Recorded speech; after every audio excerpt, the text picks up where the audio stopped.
పురాతన భారతదేశ చరిత్రను చూసుకున్నట్టయితే మహాభారతం మొదలు శంతను అనే రాజుతో మొదలవుతుంది. ఈయనే హస్తినాపుర రాజు. ఇతని తండ్రి కింగ్ ప్రతిభ. కింగ్ ప్రతిభకి ముగ్గురు కొడుకులుంటారు.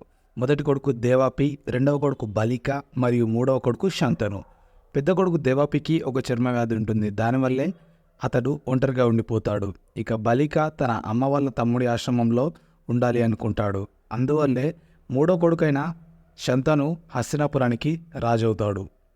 ఆ తర్వాత ఫ్యూచర్లో శంతను కుమారుడు సోమదత్త, మనవడు పురుషావస్ మరియు తమ్ముడు బలిక మహాభారత యుద్ధంలో తలపడతారు. చాలామందికి తెలియని విషయం ఏంటంటే బలిక అందరికంటే old warrior. Mahabharata series start చేశాను. ఇన్ఫర్మేటివ్ వీడియోస్ కావాలనుకుంటే ఛానల్ సబ్స్క్రైబ్ చేసి సపోర్ట్ చేయండి. Thank you.